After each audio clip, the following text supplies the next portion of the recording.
Buenas compañeros e ingeniera, mi nombre es Jorge Elías Páez, número de cuenta 2018-2031, 018, cursante de la carrera de Ingeniería Mecánica, estudiante, alumno de la clase Termodinámica 1, sección 1000. En este video vamos a explicar brevemente el ejercicio 7.136 del libro de Yunus Engel, que dice así: por un compresor entra aire de manera estable y en condiciones ambientales de 100 kilopascales y 22 grados Celsius, y sale de él a 800 kilopascales. El compresor pierde calor en una cantidad de 120 kilojoules kilogramos y el aire experimenta un decremento de entropía de 0.40 kilojoules kilogramos por Kelvin. Utilizando los calores específicos constantes, nos pide determinar la temperatura de salida del aire, el trabajo de entrada en el compresor y la generación de entropía durante el proceso. Bueno, luego procedemos a hacer un dibujo del compresor para saber qué es lo que nos están dando, qué es lo que nos piden y una mejor comprensión y facilidad a la hora de desarrollarlo. Dibujamos el compresor y leemos el problema que nos dijo que se pierden 120 kilojoules entre kilogramos de calor. Entonces asumimos que no trabaja de forma diabática este compresor. De igual manera, el problema nos dijo que el aire entra a una presión de 100 kilopascales y una temperatura de 22 grados Celsius. Esta sería la presión 1 y temperatura 1. Luego nos dice que el compresor trabaja y suelta el aire a una presión más alta de 800 kilopascales y nos pide la temperatura 2. Bueno, ¿qué tipo de asunciones podemos hacer con esto que nos están dando? Primeramente, podemos asumir que el compresor no tiene ningún tipo de cambio de energía cinética ni potencial. ¿Por qué? Porque el problema no nos dice de ningún tipo de velocidad ni de ningún cambio en la altura del mismo. Entonces asumimos que la energía cinética y potencial son completamente nulas. Bueno, después de realizar el análisis anterior del compresor, procedemos a responder la primera incógnita, que nos dice cuál es la temperatura de salida del compresor, o mejor dicho, cuál es la temperatura 2. Primeramente vamos a utilizar esta fórmula que dice que el cambio de entropía del aire es igual al calor específico por el logaritmo natural por la temperatura 2 entre la temperatura 1 menos R, que R es la constante del aire. ¿Cómo? ¿Por qué determinamos R? Porque nosotros venimos y deducimos que el aire se comporta como un gas ideal. Y si su comportamiento es ideal, entonces tenemos ya la constante R, que es de 0.287 kilopascales por metros cúbicos entre kilogramos por Kelvin. Prosiguiendo, diciendo aquí que R por logaritmo natural por la presión 2 entre la presión 1. Así que venimos y decimos, ¿qué tenemos? ¿Qué nos falta? ¿Cómo podemos desarrollarlo? ¿Cómo podemos despejar? Primeramente, vamos, como ya dije anteriormente, tenemos R y tenemos el calor específico. Este dato lo sacamos de la tabla, lo puse aquí ya de un solo por cuestiones de tiempo. Entonces, venimos y agarramos. Ya tenemos el cambio de entropía que nos lo dice el problema, que es de menos 0.40 kilojoules kilogramos por Kelvin. Ya tenemos el calor específico, que lo encontramos un dato de la tabla. Tenemos el logaritmo natural y tenemos la temperatura 1. Aquí tenemos nuestra incógnita, temperatura 2. Como sigue la fórmula, menos R, la constante del aire, que ya la tenemos también, por el logaritmo natural de presión 2 y presión 1, que ya nos las da el problema al inicio. Así que, realizando el despeje y realizando todas estas operaciones, nos da que la temperatura 2 es de 358.8 Kelvin. Y como el problema inicialmente nos daba la temperatura en Celsius, grados Celsius, que aquí las cambié por grados Kelvin por conveniencia de unidades, convirtiéndolo a grados Celsius sería de 85.8 grados Celsius. Bueno, luego de haber dado respuesta al primer inciso, el inciso A, que cuál era la temperatura 2, vamos al inciso B, que nos pide cuál es el trabajo que entra al compresor.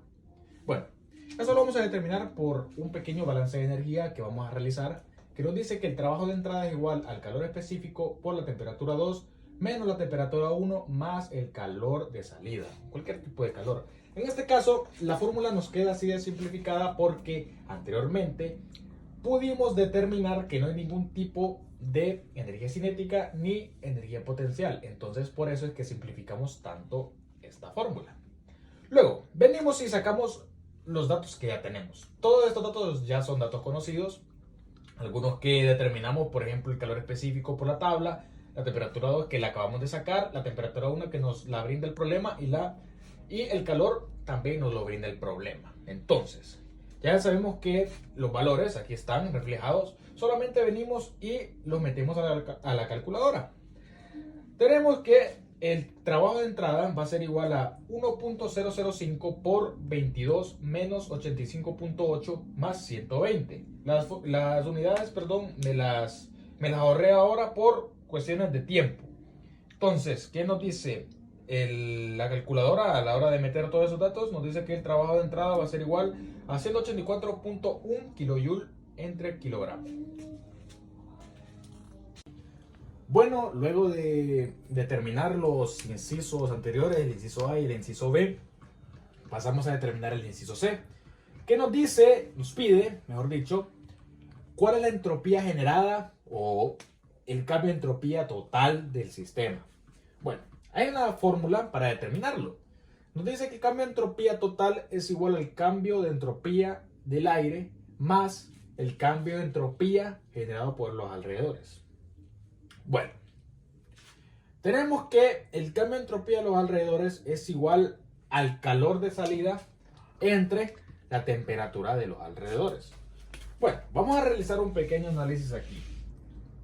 Ya tenemos que el calor de salida es de 120 kilojoules entre kilogramos.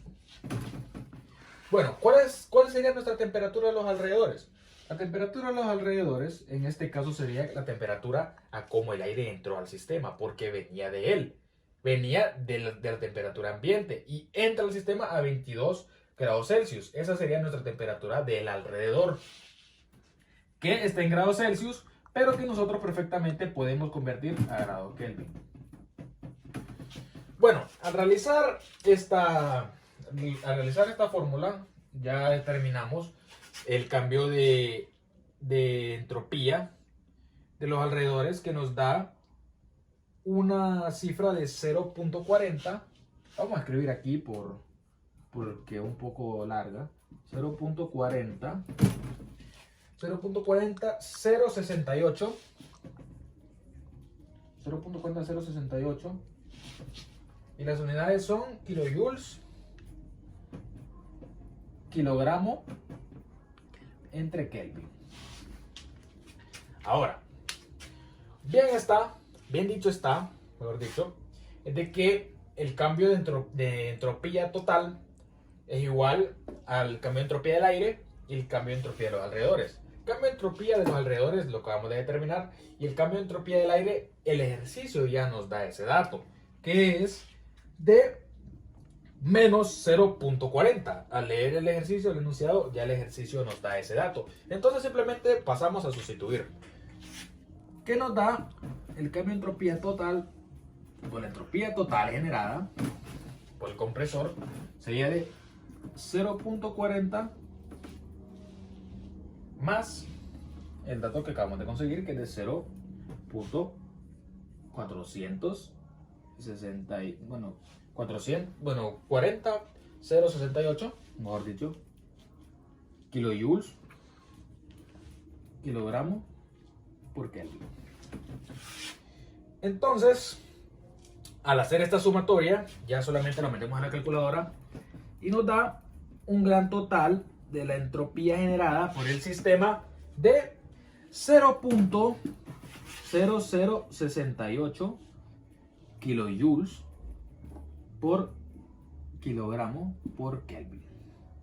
Así que esta sería nuestra respuesta final.